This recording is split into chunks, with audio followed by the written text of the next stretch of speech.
Tú eres bendito y, Señor, bendecimos al portador de tu palabra en esta mañana. Bendecimos, Señor, a tu siervo, a nuestro consiervo, a nuestro compañero y hermano, mi Dios. Lo bendecimos, Señor, para que tu gracia y ese favor y esa gracia tuya que viene de arriba, Señor, esté sobre él para compartir tu bendita palabra. Prepara nuestros corazones, Señor, para recibirla y recibir esa palabra con gozo, con regocijo, Señor, para también ser guiado por tu Espíritu Santo, para ponerla por obra, Dios, en nuestras vidas, en la gente, en las personas que nos rodean, podamos ser esa luz y esa sal que tú deseas, quieres y anhelas, y sobre todo el llamado que tú nos has hecho de ser luz y sal de esta tierra. Lo bendecimos y lo ponemos bajo, Señor, tu unción y tu cobertura, Espíritu de Dios, en el nombre bendito de Jesús. Amén y amén.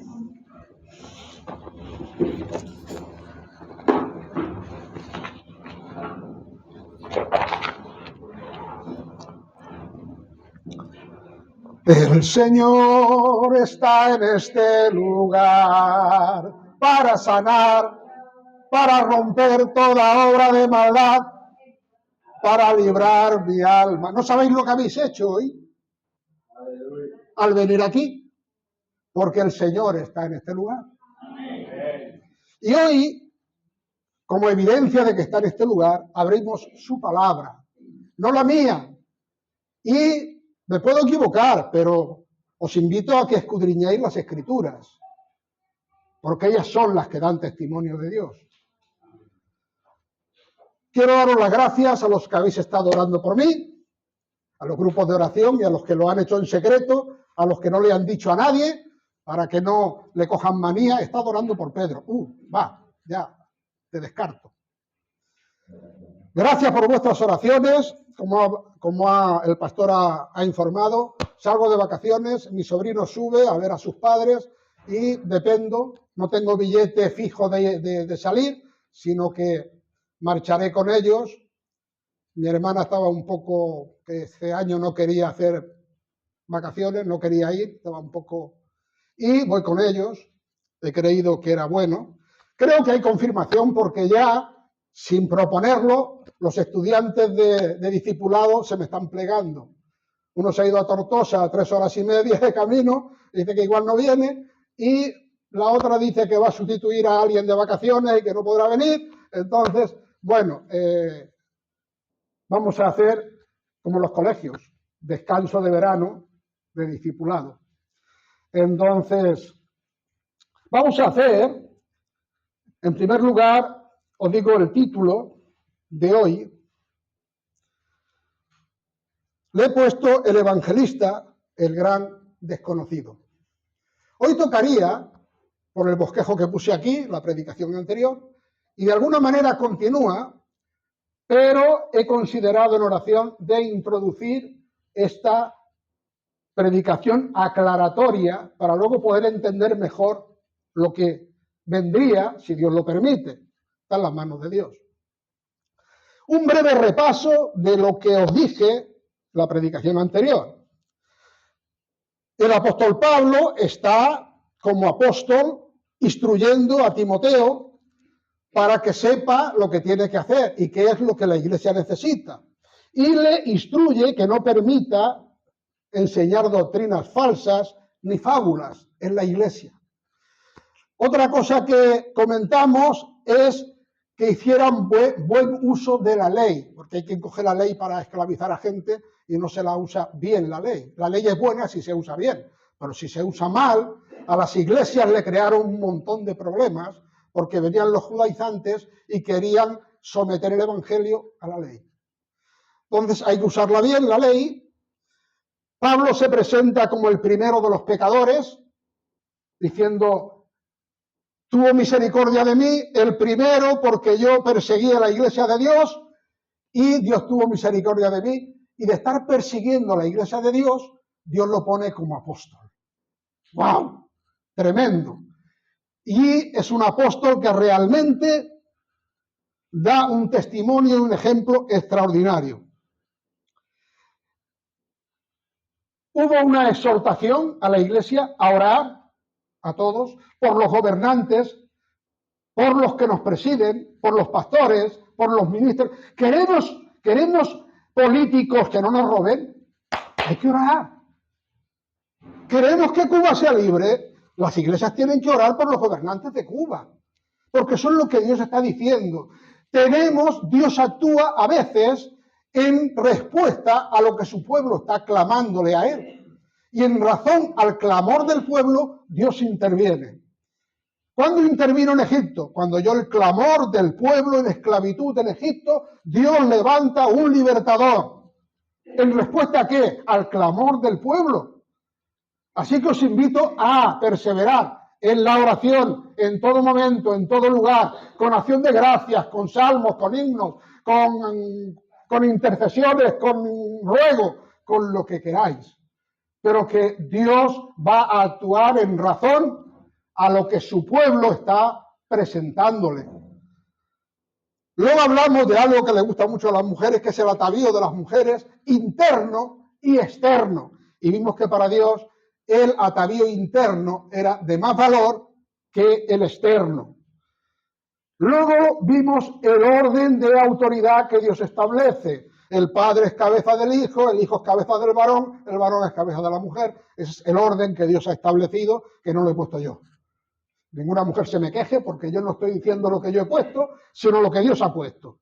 Entonces, se le pide a la mujer de no ejercer autoridad sobre el varón y presenta el modelo de la creación, no algo circunstancial ni algo cultural, sino algo que procede del mismo momento en que la mujer y el hombre son creados. Dios ahí crea primero, forma al hombre primero y luego a la mujer. Y ahí yo no estaba, no intervine.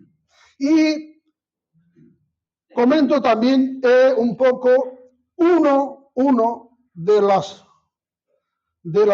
causas por las que a veces el apóstol interviene, que también debemos de tenerlo en cuenta a la hora de estudiar las Escrituras, es el contexto cultural que hay. ¿Dónde estaba Timoteo? Que tenía que poner orden y actuar en Éfeso. ¿Qué había en Éfeso? Había la gran diosa Diana de los efesios. En Éfeso, la autoridad espiritual era una diosa, una mujer. Y Pablo tiene que poner el orden de que en la iglesia es un dios el que tenemos, no una diosa. Ese sería uno de los argumentos. El motivo de la carta, os lo dije, 1 Timoteo 3:14. Esto te escribo con la esperanza que vendré pronto a ti. Dice, para que si tardo sepas cómo debes conducirte en la casa de Dios, que es la iglesia del Dios viviente, columna y baluarte de la verdad, o fundamento de la verdad. ¿Qué es la iglesia? Columna y fundamento de la verdad. Cristo es el camino, la verdad y la vida. Cristo es la iglesia. Y la iglesia tiene que ser baluarte de la verdad y columna de la verdad. Ahora, la columna, ¿qué os parece que sea? ¿Algo endeble, flojucho, de goma que se estira? ¿Cómo es la columna? Una columna, ¿qué función tiene la columna? Sostiene un edificio. La iglesia no puede ser de goma, para allá, según vienen los vientos. Según me conviene, me voy para acá, me voy para allá, no. Frente a la cultura del mundo, frente a la forma de pensar del mundo, la iglesia tiene que mantener su criterio, el criterio de Dios. Porque la iglesia es columna y baluarte de la verdad. Un baluarte es un muro recio que va a soportar las grandes ciudades antiguas, que el pastor está hablando de las puertas, les hacían grandes muros. Lo sabemos, ¿no? Una de las cosas que restauran para proteger la ciudad de Dios eran los muros, y los muros tenían que ser sólidos, porque el muro cuando se levanta determina lo que queda fuera de Dios y lo que queda dentro de Dios. Lo que es la mentira y pertenece al mundo y lo que es de la iglesia. Cuando levantamos el muro, el baluarte allí en defensa, estamos diciéndole de aquí para allá, eso es del mundo, de aquí para acá, esto es de Dios. Y no puede ser de goma. Entonces, debemos de tener fundamentos firmes y sólidos en la Iglesia. No podemos ser de goma, depende de la circunstancia. Vamos a ir al punto 2, a ver cómo actúa la palabra encarnada cuando da testimonio de la palabra escrita. ¿Quién es la palabra encarnada o palabra viva? Jesucristo. ¿Y cómo actuó Jesucristo cuando estaba aquí en la tierra, palabra encarnada, al coger la palabra escrita? Esto es algo importante, ¿no? Jesús declara enfáticamente que la escritura no puede ser quebrantada. Juan 10:35 dice: si llamó dioses a aquellos a los cuales vino la palabra de Dios, y la escritura no puede ser quebrantada. Para Jesucristo, que tenía el Antiguo Testamento, porque el Nuevo Testamento aún no estaba escrito, se escribiría después. Él está diciendo que la palabra no puede ser quebrantada. Es el testimonio interno de él al usar las escrituras. Dice 10:35, dice: Jesús condenó la tradición porque anulaba la eficacia de las escrituras, que para él era la palabra de Dios, en Mateo 15:3. Y él respondiendo les dijo: ¿por qué también vosotros quebrantáis el mandamiento de Dios por vuestras tradiciones? La cultura, la tradición judía había quebrantado, estaban quebrantando la palabra y estaban actuando, y al quebrantarla, al quitar la palabra, al poner ellos su cultura, su tradición, estaban quitando la palabra de en medio. Y eso es peligroso. No podemos anular las escrituras por nuestras tradiciones, por nuestra cultura, porque la palabra de Dios es lo que nos salva. La palabra de Dios es lo que Dios va a cumplir, no lo de la cultura de la gente. En muchos textos de los evangelios, Cristo reconoce la autoridad e infalibilidad de la Biblia en toda su totalidad, no haciendo diferencia entre unos y otros pasajes. Cristo sella con su autoridad numerosos hechos y acontecimientos de las Escrituras. Para mucha gente del mundo, muchas de las cosas que se enseñan aquí son historietas para ilustrar, bueno, es cosas que de la cultura judía, pero recordad que Jesucristo es Dios encarnado aquí en la tierra. Y cuando Él valida algo, Él es verdadero, Él es verdad, Él no se equivoca. Dice en Mateo 19:4, Él cree en la creación, en la existencia de la primera pareja. En 19:4 de Mateo, Él respondiendo les dijo: ¿no habéis leído? ¿No habéis leído? ¿O lo habéis leído? En un libro, había que leerlo, ¿eh? ¿No habéis leído que el que los hizo al principio, varón y hembra los hizo? Le está diciendo a los judíos. Ellos tenían el Antiguo Testamento escrito. ¿No habéis leído cómo Dios lo hizo? Él cree en Lucas 11:51 en Caín y Abel.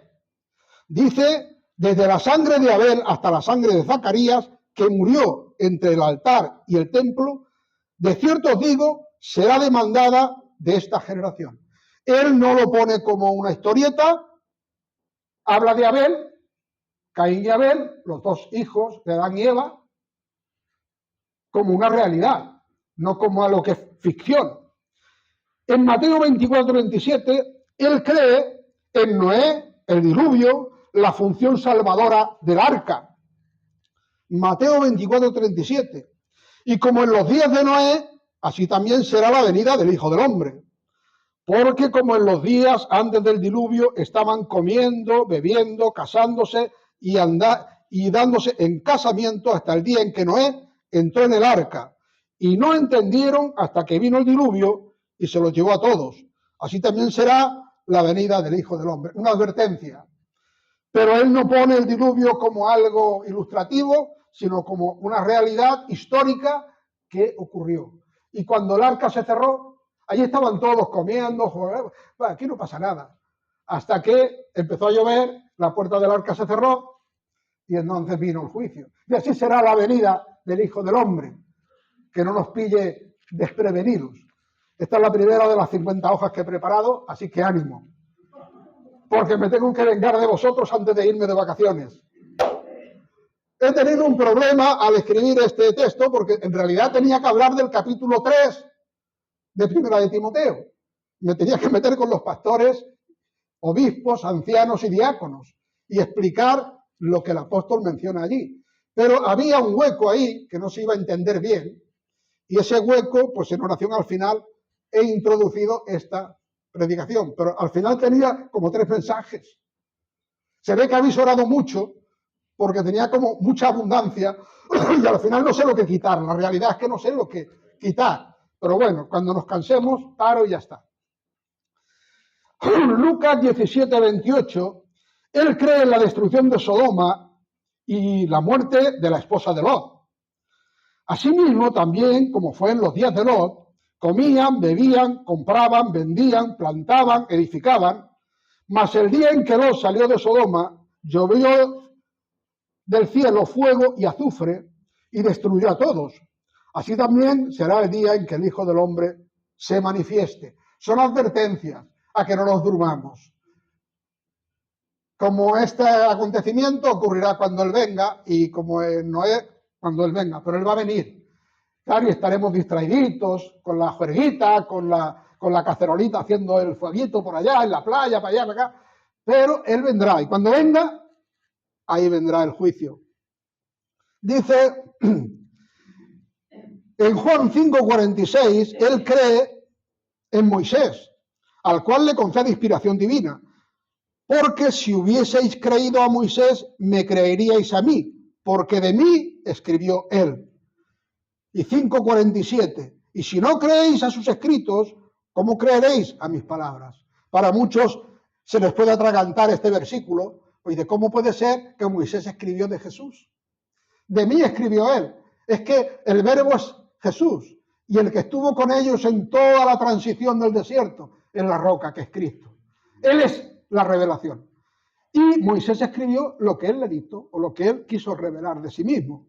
Él es el verbo divino. En Juan 6:31, nuestros padres comieron el maná en el desierto, como está escrito, pan del cielo les dio a comer. Él cree en el maná como una realidad. Por 40 años los estuvo alimentando como 1 millón de personas por el desierto. No había supermercados alrededor, no había la fuente de la esquina, no había el agua en la nevera, pero el pueblo estuvo atendido.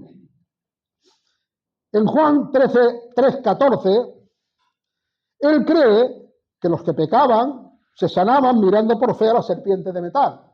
¿Sabéis un acontecimiento en el desierto en que se levantó una serpiente de metal en un palo y los que eran picados miraban a la serpiente y se sanaban?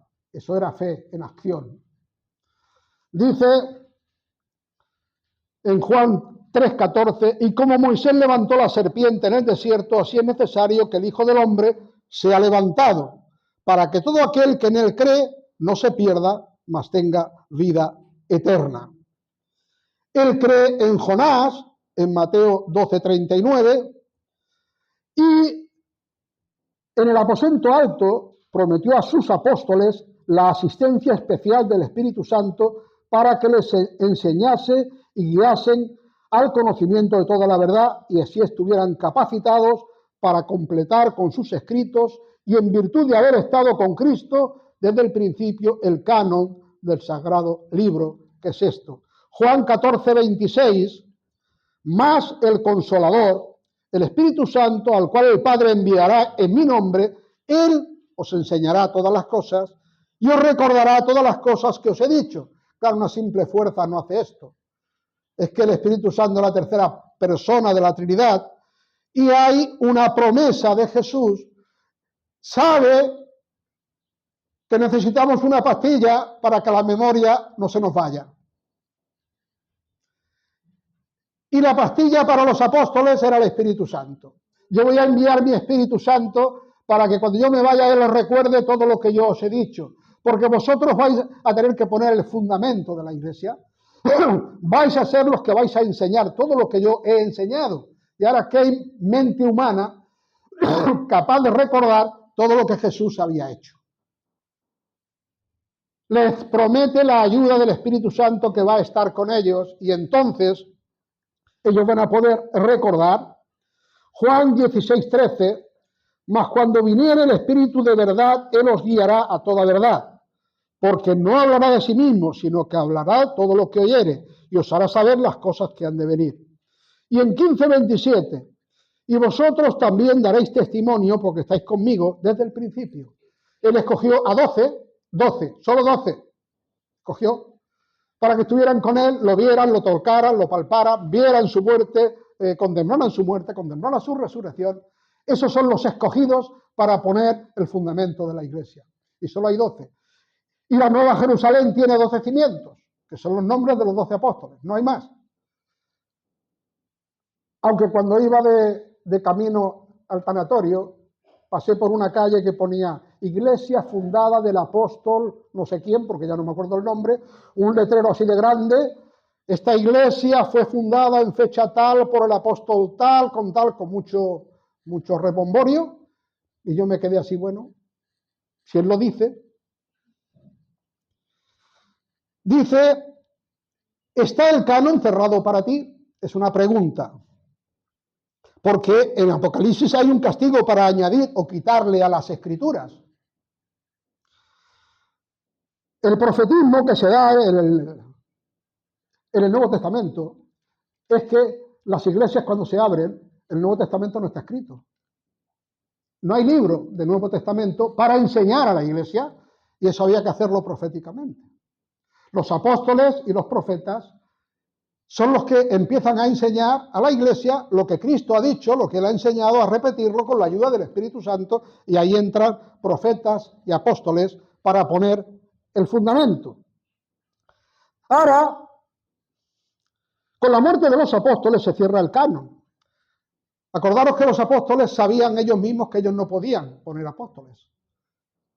Cuando Judas muere, ellos echan como a suertes. Mira, cogemos a este y a este, Señor, escoge tú a ver a cuáles de los dos escoges. Pero le dejan la elección muy limitada a Dios, porque lo limitan a 2. Tienes que escoger entre este o este. Nosotros no sabemos cuál, pero escoge uno. Bueno, eso de a suertes es un poco... Sin embargo, Jesús llama por nombre a Pablo y se le aparece. Ahora, con la muerte de los apóstoles se cierra el canon. Si es que, para los que creen esto, el fundamento está puesto y no se autoriza a añadir a la palabra o quitarle a la palabra. Es difícil, es peligroso mantener al mismo tiempo el cierre del canon con la existencia hoy de apóstoles y profetas. Porque si hay apóstoles y profetas que están trayendo revelación, esto sería añadirle al canon más revelación. Cuidado con eso, porque es peligroso. Porque se han fundado grupos, porque un ángel ha traído una respuesta en una cueva, en un sitio escondido, ha traído algo y se ha formado otra religión, otro grupo, que es una revelación distinta a la de las Escrituras. La palabra autorizada es la que es dada por los apóstoles escogidos por Dios. 12 apóstoles para poner el fundamento. Y los libros que fueron canónicos, la Iglesia los reconoció y eso es lo que tenemos. Salirse de ahí lo veo peligroso. Porque si hay profetas y hay apóstoles, están añadiendo revelaciones nuevas a la Iglesia, enseñanzas que pueden no estar en el canon. Tenemos que mirar muy bien cuando alguien dice que Dios está hablando, si está corroborado por las Escrituras o no. Porque espíritus engañadores hay. Y yo, aunque eso parezca que entristezco a la gente, no. Es la advertencia de la palabra. Y si seguimos estudiando Timoteo, veréis que hay momentos que dicen en los postreros tiempos habrá espíritus engañadores que, entonces yo tengo que dar la palabra. Hay que predicar toda la palabra, no la que a mí me guste o me convenga. Y cuando la palabra dice, oye, que un pastor tiene que ser casado, pues yo tengo que decir, pues es que yo soy soltero. igual no me conviene o no es bueno que ejerza de pastor, porque soy soltero, pero si una de las cualidades es que cuide bien su familia, yo no tengo familia, ¿cómo demuestro yo que soy buen pastor? Ah, no, pero eso no lo predico porque a mí no me conviene. Bueno, como argumento diré que Jesús todavía está soltero. Vale, y ya me salgo con la mía. Jesús está soltero todavía. Los ministerios de la iglesia. Efesios 4:11. Y él mismo, ¿quién? ¿El mismo quién? Jesús, ¿no? Constituyó a unos apóstoles, a otros profetas, a otros evangelistas, a otros pastores y maestros. Hay una variedad.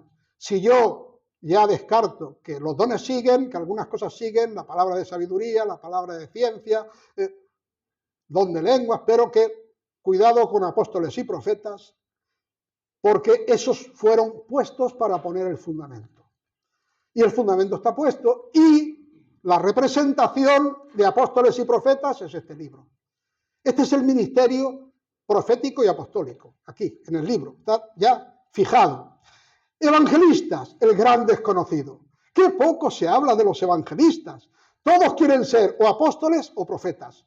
Cuando oigo por ahí en las redes y por ahí, yo soy el profeta tal, no, yo soy el apóstol fulanito. Y no, que pocos escucho diciendo yo soy el evangelista Pepe. No hay evangelistas. Pues que sepáis que en rango, en autoridad, en responsabilidad está por encima de pastores y maestros. No es un ministerio cualquiera, ¿eh? Los 70 designados y enviados por el Señor a evangelizar, en algunas versiones dice 72, dice Lucas 10:1. Después de estas cosas designó el Señor también a otros 70, los cuales envió de dos en dos delante de su faz a toda ciudad y lugar a donde él había de venir. Y les decía, la mies a la verdad es mucha, mas los obreros pocos. Por tanto, rogad al Señor de la mies que envíe obreros a su mies. ¿Qué es lo que tiene que hacer la iglesia? ¿Qué tiene que hacer? ¿Rogar qué? Rogar al Señor de la mies que envíe obreros a la mies. Y he aquí yo os envío como corderos en medio de lobos. No llevéis bolsa, ni alforja, ni calzado, y a nadie saludéis por el camino, no perdáis el tiempo, porque antes cuando te encontraba uno por ahí por el camino con alguien se tiraba toda la mañana de palique, hablando.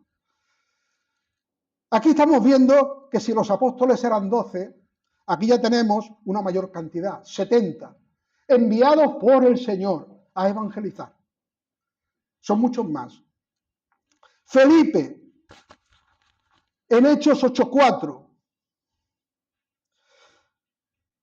Podría ser, no se nos dice, no se enseña cuándo Felipe es puesto como evangelista. No se nos dice. No se nos dice. Sabemos que Felipe fue uno de los diáconos, de los 7 diáconos, que también hay un apóstol que se llama Felipe, pero en ningún sitio se nos dice cuándo eres ordenado evangelista. Puede que sea uno de los 70 que mandó el Señor. En Hechos 8:4, pero los que fueron esparcidos iban por todas partes predicando la palabra. Entonces Felipe descendió a la ciudad de Samaria y les predicaba a Cristo. Y el pueblo unánime escuchaba atentamente las cosas que decía Felipe, oyendo y viendo los milagros que hacía. Porque espíritus inmundos, dando grandes voces, salían de muchos poseídos, y muchos paralíticos y cojos eran sanados, y había gran gozo en aquella ciudad. El ministerio del evangelista no era uno cualquiera, prácticamente hacían lo mismo que los apóstoles. Iban, echaban fuera demonios, sanaban gentes y establecían el reino de los cielos en los corazones con el poder de Dios que iba con ellos. Sin embargo, parece que esto no se les dé como mucha importancia. Había gran gozo en aquella ciudad. Y allí donde el reino de Dios se establece tiene que haber gran gozo. O debería de haberlo. En Hechos 8:9 se enfrenta a Simón el mago. Pero había un hombre llamado Simón, el cual había ejercido la magia en aquella ciudad. y había engañado a la gente de Samaria diciéndole ser algún grande, al cual oían todos atentamente desde el más pequeño hasta el más grande, diciendo: este es el gran poder de Dios. Estaba engañando a la gente diciendo que será el poder de Dios grande. Y era un mago que hacía magia y engañaba a la gente. ¿Y cuántos hay por ahí de magos que están engañando a la gente diciéndole que es el poder de Dios y hacer ahí unos cuantos? Bueno, hay teatros que meten a un mago allí que no sabes cómo lo hace, se saca de la chistera, se saca el conejo, o te dice, o la carta que saca te dice: mira, la tienes en el bolsillo, y no se ha movido de allí y tienes una carta en el bolsillo. No sé cómo lo hacen, pero aquí hay una confrontación entre el poder de las tinieblas y el poder de Dios. Y un evangelista como Felipe, no solo que se convierta mucha gente, hasta se convierte el mago este también, aquí. Dice en 8:12: pero cuando creyeron a Felipe que les predicaba acerca del reino de Dios y el nombre de Jesucristo, fueron bautizados así hombres como mujeres. Entonces Simón mismo también creyó, y cuando fue bautizado permaneció con Felipe. Viendo las maravillas y grandes milagros que se hacían, estaba atónito. Un evangelista. Y los apóstoles que estaban en Jerusalén, habiendo oído que Samaria había recibido la palabra de Dios, le enviaron a Pedro y a Juan, los cuales, habiendo descendido, oraron por ellos para que recibiesen el Espíritu Santo. Todo es realidad, todo es una ejecución divina. Hay un pasaje también de Felipe que es extraordinario, el pasaje en el que se tropieza con el eunuco. El eunuco este es para leerlo tranquilamente. Un eunuco, dice en Hechos 8:26. Mirad aquí lo que acontece. Y el ángel del Señor habló a Felipe. Felipe le está hablando un ángel. Y le habla a Felipe, diciendo: levántate y ve hacia el sur, al camino que desciende a Jerusalén, a Gaza, el cual es desierto. Entonces él se levantó y fue. He aquí un etíope, eunuco, hombre de gran autoridad, bajo Candace, reina de los etíopes, el cual estaba a cargo de todos sus tesoros, y había venido a Jerusalén para adorar. Que algunos se van a sorprender de que aquí se convierte y aquí mismo se bautiza y dice: bueno, y no hay mucha formación aquí para este hombre. Pero mirad que este hombre ha venido a Jerusalén a adorar. Ya cree en un Dios. Lo que no tiene es el conocimiento de cómo obtener la salvación, que es el Evangelio de Cristo, el mensaje de la salvación. Pero está leyendo la Biblia, tiene Biblia y la lee, y está leyendo a Isaías. Y cómo el ángel de Dios le habla a Felipe, lo sitúa en el camino de uno que está buscando a Dios. Cómo necesitamos orar y tener comunión con Dios para que nos guíe y que lo que hagamos sea efectivo en el reino de los cielos. Y corriendo Felipe hacia él, en el 8:30, le oyó que leía el profeta Isaías y le dijo: ¿entiendes lo que lees? Porque muchos tenemos Biblia y no entendemos la mitad. Y dijo: ¿cómo podré a no ser que alguien me enseñe? Y rogó a Felipe que subiese y se sentase con él. Y el lugar de las escrituras que leía era este: como oveja fue llevado al matadero, y como cordero mudo delante del trasquilador, así no abrió su boca. En su humillación su juicio fue quitado, mas su generación, ¿quién la contará? Porque es quitada de la tierra su vida. Y respondió el eunuco a Felipe y dijo: te ruego, ¿de quién dice el profeta esto? ¿De sí mismo o de algún otro? Está leyendo al profeta profetizando acerca de lo que iba a hacer Jesucristo, cómo iba a dar su vida en rescate por los perdidos, pero claro, él no tiene el Nuevo Testamento. El mensaje del Evangelio lo tiene Felipe. El eunuco solo tiene el Antiguo Pacto, que allí explica, pero no hay el desarrollo, el cumplimiento que se da en el Nuevo Pacto. Entonces Felipe, abriendo su boca y comenzando desde esta escritura, le predicó el Evangelio de Jesús. Y yendo por el camino llegaron a un cierta agua. Y dijo el eunuco: he aquí agua. ¿Qué impide que yo sea bautizado? Eso es lo que todo aquel que es convertido, que ha recibido a Cristo, lo primero que desea es decir, bueno, el primer mandato que hay aquí es que los que aceptan a Jesús se bautizan, porque eso implica el testimonio público de que estoy unido con Cristo. Muero con Él, resucito con Él. ¿Qué impide? Y Felipe dijo, si crees de todo corazón, bien puedes. Y él respondiendo dijo, creo que Jesucristo es el Hijo de Dios. No hay mucha parafernalia, ¿no? Y mandó detener el carro y descendieron ambos al agua y Felipe y el eunuco y le bautizó. Y cuando subieron del agua, el Espíritu del Señor arrebató a Felipe y el eunuco no lo vio más. Y gozoso siguió su camino. Pero Felipe se halló en Azoto y pasando predicaba el Evangelio en todas las ciudades hasta que llegó a Cesarea. Esto es como de película, de novela. La historia de este hombre es que yo decía, ¿dónde acabo? Si me pongo a desarrollar todo el ministerio evangelístico solo de Felipe, mañana estamos todavía aquí hablando. Pero bueno, damos como una vista de pájaro por encima. Habéis visto la trascendencia, la importancia del ministerio de un evangelista que es Felipe. Hay que orar por evangelistas. ¿Qué es lo que el Señor dice? Orad que envíe obreros a la mies. ¿Por qué? Porque uno no puede ir solo a la mies que es de Dios. Él te tiene que mandar. Dice, Felipe evangelista. Hechos 21:8, y al día siguiente, partiendo Pablo y los que con él estábamos, vinimos a Cesarea, y entrando en casa de Felipe, el evangelista, el cual era uno de los 7, posamos con él. Aquí ya sí que se nos informa que este Felipe es uno de los 7 diáconos que escogieron en Hechos al principio. Llenos del Espíritu Santo y de fe y de buen testimonio tenían que ser los diáconos. Cuando hubo necesidad en la iglesia, que los apóstoles no podían hacer lo que la iglesia necesitaba, escogieron diáconos, confirmados, reconocidos. Dice que también Felipe tenía 4 hijas, doncellas o vírgenes que profetizaban, o sea, era casado. Y ahora llegamos al porqué de esta predicación y por qué hemos introducido esto. Pues porque Timoteo era un joven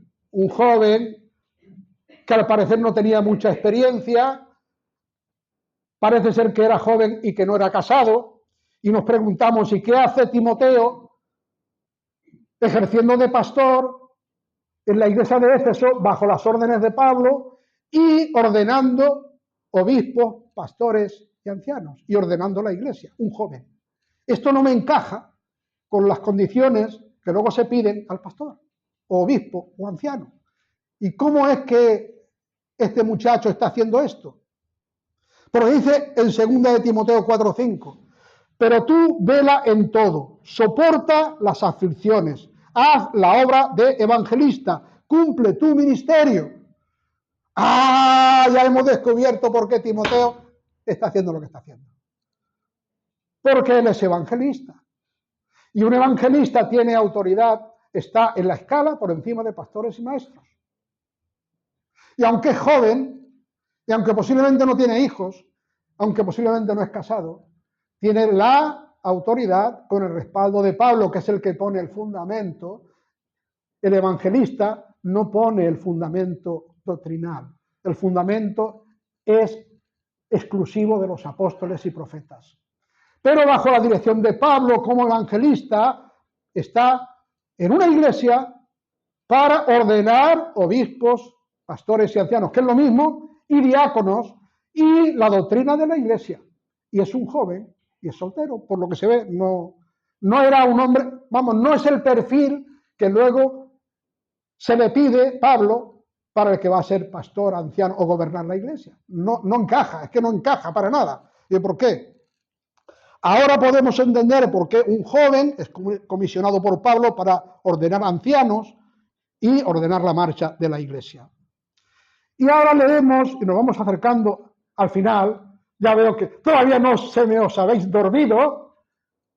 Estar atentos porque la palabra de Dios, me esfuerzo porque que no sea yo, sino que sea el Señor que expone su palabra, que se nos abra el entendimiento, es Dios el que os tiene que hablar. Yo solamente tengo que ser un transmisor. El ministerio profético era decir A por A y P por P, lo que Dios le decía que dijera a una persona o a un país o a lo que fuese. Él no ponía, ni quitaba, ni inventaba. Así dice el Señor, esto, y se acababa. Y Dios se acaba con toda autoridad. El regreso de los 70 o 72 en algunas versiones. Lucas 10, 17.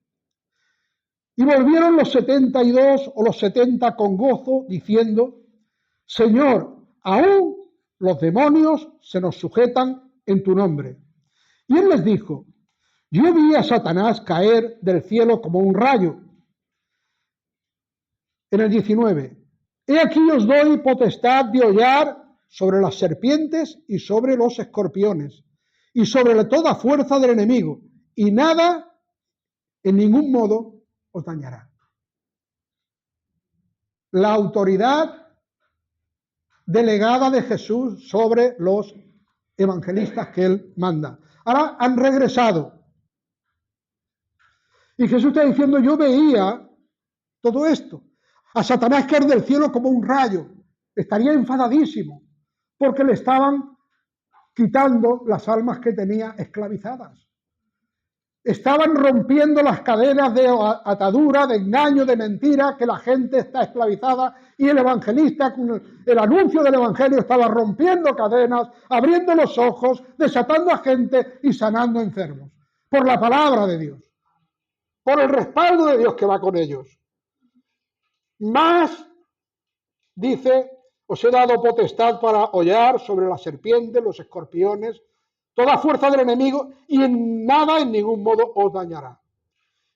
Pero en el 10:20 dice, mas no os regocijéis en esto, de que los espíritus se os sujetan, antes regocijaos de que vuestro nombre está escrito en el cielo.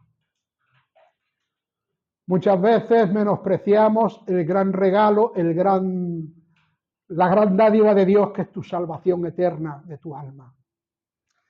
Y nos entusiasmamos con alguna señal y nos ponemos contentos porque ha habido alguna sanidad, ha habido alguna cosa, pero Jesús les está diciendo, no os entusiasméis por las maravillas y milagros que habéis visto, no os gocéis en esto, gozaos de que tu nombre está escrito en el libro de la vida. Eso es lo que realmente tiene valor. Y muchas veces lo menospreciamos. Es que no me dio un buen trabajo y entonces yo ya estoy enfadado con el Señor porque el trabajo que me ha dado es en Tortosa y no veas el palizón que me tengo que dar. 3 horas y media. ¡Wow! Gózate de que Él te ha dado la salvación, es tu Dios y tu nombre está escrito en el libro de la vida. Si te falta que la casa no es tan grande, no te preocupes. Y si no tienes grandes estudios, no te preocupes, gózate en el Señor. Tienes lo más valioso. Porque, como hemos escuchado en el testimonio, de aquí nos vamos. Se fue una gran mujer. Dejó en la tierra 3 hijos, siervos de Dios. Para mí eso es muy importante. Jesús se regocija en la voluntad del Padre. Lucas 10:21. En aquella misma hora Jesús se regocijó en su espíritu y dijo, te doy gracias, oh Padre, Señor del cielo y de la tierra, que escondiste estas cosas de los sabios y entendidos y las has revelado a los niños. Sí, Padre, porque así te agradó. La palabra de Dios no es solo para los intelectuales, muy sabios, muy entendidos, Dios se la revela a los niños. No pierden el tiempo las maestras cuando van a enseñar la palabra de Dios a los niños, porque es el Espíritu Santo que ilumina y te hace entender. Y a veces los niños saben más que tú. Lucas 10:22. Todas las cosas me son entregadas de mi Padre y nadie sabe quién es el Hijo, sino el Padre. Ni quién es el Padre, sino el Hijo, y a quien el Hijo lo quisiera revelar. Y volviéndose a sus discípulos les dijo en privado, bienaventurados los ojos que ven lo que vosotros veis, porque os digo que muchos profetas y reyes desearon ver lo que vosotros veis y no lo vieron, y oír lo que oís y no lo oyeron. En Hebreos, en la lista de héroes de la fe, muchos murieron sin recibir lo prometido. Fueron aserrados, fueron maltratados, muchos caminaron en este mundo como peregrinos, como extranjeros, camino a la patria, muchos, y no recibieron, no vieron el cumplimiento de todas las promesas que Dios había dado.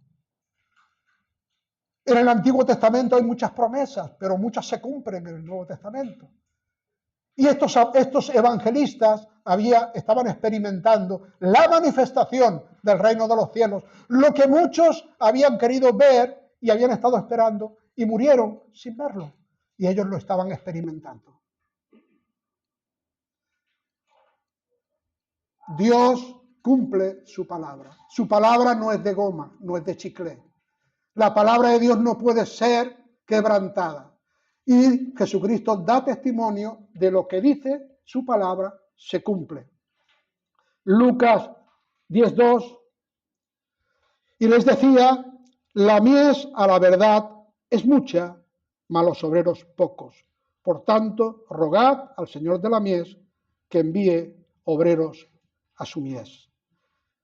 Es el Señor de la mies el que tiene que enviar al obrero. De lo contrario, la obra es humana y no divina. El hombre no puede producir la regeneración del hombre caído y hacen falta oraciones pidiendo que el Señor envíe obreros a su mies. El Señor está aquí. El Señor está en medio de ti. Poderoso, poderoso. Él salvará. Él romperá cadenas. Pero confiemos en la palabra de Dios. Vamos a terminar aquí.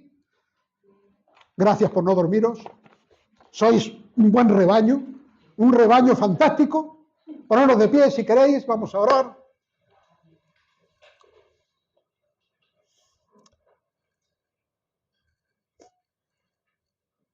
Padre, te doy las gracias por estar en este lugar. Tú has venido aquí a sanar, a librar, a romper toda obra de maldad, a romper las cadenas. Y aquí estamos delante de ti como vasijas rotas, Padre Santo, para que tú ejecutes lo que tu palabra dice que tú haces. Tú estás aquí en cada uno. En esta mañana te pido simplemente que tu palabra sea cumplida. En los que han venido hoy a escuchar tu palabra, a adorarte, a estar en comunión contigo, que tú los visites, Padre. Que si hay alguna cadena sea rota, si hay alguna ceguera sean los ojos abiertos, porque tú eres un Dios que produce libertad. Gracias por Jesucristo tu Hijo. Gracias por la salvación que nos has dado. Gracias por querer ser nuestro Padre. Gracias por cuidar de nosotros. Gracias en el nombre de Jesús. Amén. Que el Señor os bendiga.